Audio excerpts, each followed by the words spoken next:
Okay, welcome to Module 4. This is the halfway point, right? When you finish Module 4, you are halfway done. Congratulations. Okay, this week is a little different.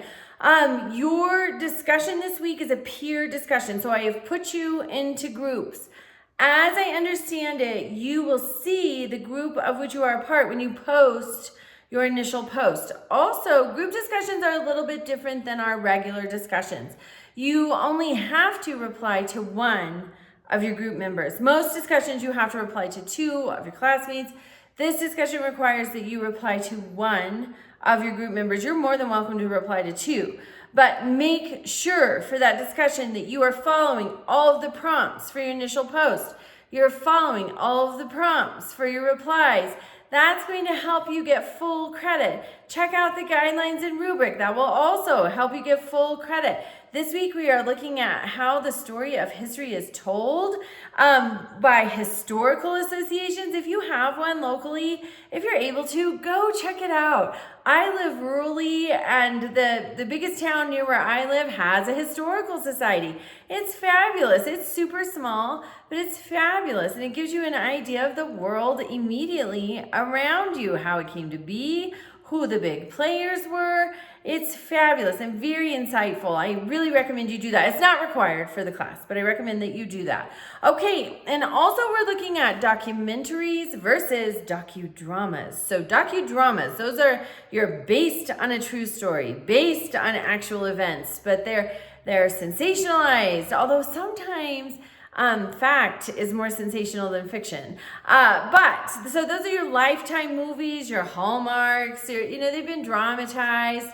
But documentaries, often they show clips of the actual participants, or they have historians or biographers, people weighing in. They're more factual. They're not a movie. They're more like an interview style. I watched one recently, Harry and Snowman. It was fabulous.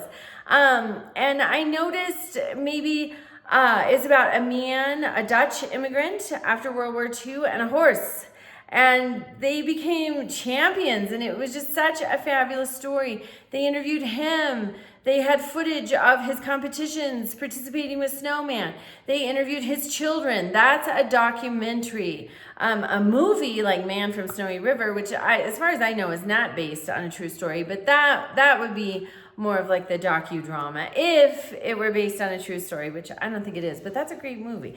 Okay, so this week, in addition to the peer discussion, you have a journal assignment. And so you're going to watch one of the documentaries that is listed within the guidelines and rubric. Pick whichever one you want. Remember to cite to it. List it as a reference at the end. So you pick whatever speaks to you on that documentary, and then just go through the guidelines and rubric. You're going to summarize the historical event. You're going to describe the point of view. Always, someone has a reason for telling that story, and that shapes their bias. And that's not always a bad thing, but just be aware of it. So whose faces and voices do you hear? What artifacts are presented?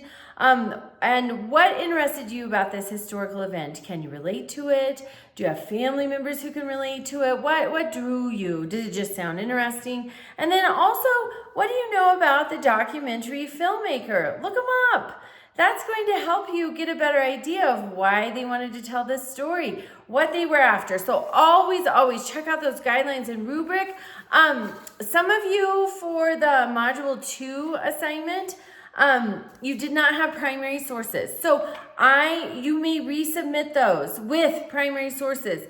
If you're still confused about primary, secondary, tertiary sources, please reach out to me, because you need to have those straight, because here coming up, you have an assignment that is all secondary sources. So just make sure you have those straight. Let me know if you need some tips or helps to get them straight, keep them straight. The Shapiro Library has a wonderful guide. It's simple, it's easy, and it will help. All right, reach out with questions, and I'll see you in the discussion.